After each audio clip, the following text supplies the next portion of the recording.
Yeah. This is comfy. Yeah, exactly. Is my hair okay? Yeah. No, it looks great. It looks great. Well, here it is, a furious workday here, as always, and I haven't been to a Broadway show in a million years, and Broadway just came to me, and country. I mean, like, by way of Nashville, the original Elle Woods from Legally Blonde on Broadway is here, and you've got a country album, Laura Bell Bundy. Hello. Another round of applause. You got enough of that when you were up here, but you moved to Nashville a year ago, and you're just visiting now. Yeah. So tell me about that. What was that whole move like? Because we all knew you as a Broadway star. I think, you know, I had always loved country music. I'd been listening to it as a kid, and I had actually been pursuing it since I was 18. But I had a band with another girl, and we would do gigs in the city, and, you know, we would play like CBGBs in the Bitter End and like all these places, and we're two blonde girls singing country music. And karaoke nights. I always heard about that. Like, I'm a huge karaoke fanatic, and I always heard that you were always popping up at karaoke nights. Really? Yeah. Were you doing like... I don't know. I mean, I would... Were you doing country songs, or...? I've gone to a couple of the Japanese karaoke bars with friends, but I would go to, like, cabaret places, like piano bars, and do stuff. But no, I really, with her, we were actually doing gigs. We had music, all that stuff. And then I started getting work, you know, acting work, whether it was a soap or whether it was, like, Hairspray, Wicked, and then Legally Blonde.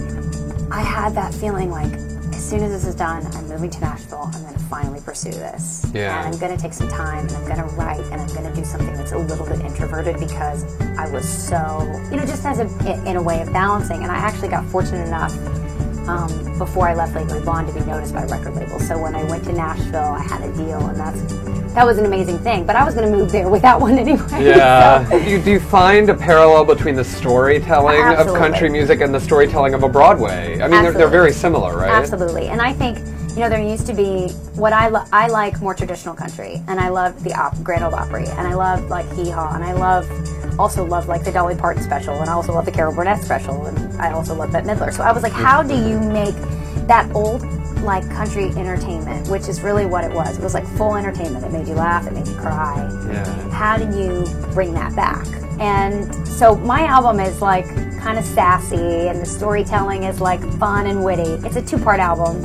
It's called Achin' and Shakin', and it's basically like an old record. So you have a side A and a side B, and you flip it over. And the Achin' is all sad, sultry country ballads, kind of like Norah Jones meets Loretta Lynn. Wow. And then the other side is like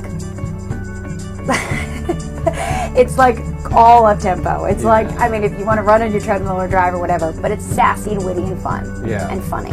Well, we did the video here, and actually I love the video. I, posted it right here on Ian in Your Ear, and got a great response. People loved it. It was a lot like Carrie Underwood's video, where it was like that old-time country western thing. Is that what you were going for? Were you like playing, what were you going for in the video? It was the whole Well, it's interesting because we were already in production for the video when Carrie's came out. We were all like, but hers is more in New Orleans in a brothel. Yes. Ours is like old Wild West. School Wild West, and with a dance break. I think for me, like, it all came from the dance break.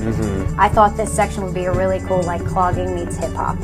And what would that be? And I'm like, I kind of want it to be like in the beginning, it's like, baby, where you been? It reminds me of Dolly Parton in Best Little Whorehouse in Texas. So I'm like, how do we get like a Dolly Parton meets Mae West, John Wayne, Marlena Dietrich, and Desperate Rides Again, right? Totally. We have a few writing questions while you were here, because I, you know what, as you were on your way up, I sent out a few little emails, and we got them. So someone asked, how about Brittany being your understudy in Ruthless years ago? I guess it was one of your early plays. What was that like? Well, I mean, we were kids. She wasn't Britney Spears at the time. We were both young kids, and our moms got along really well, and she had her little sister and was in the stroller, and she was really quiet. And wow. Now her sister has a stroller, so who knew in just a few short years.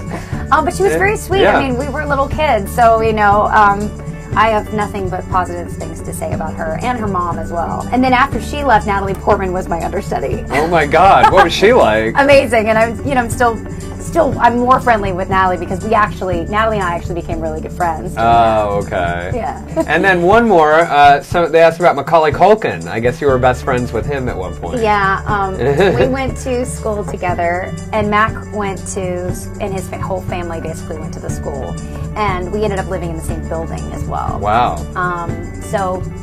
Did Michael Jackson ever come around, or did you ever? Well, he didn't come around, but he actually, because we lived in the same building, he did deliver a Mortal Kombat 3 arcade game to my apartment. Oh, wow.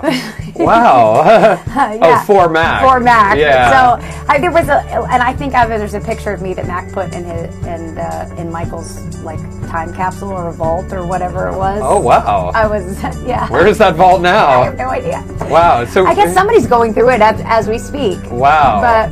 But thank you very much. All right, thanks. Good seeing you. You too.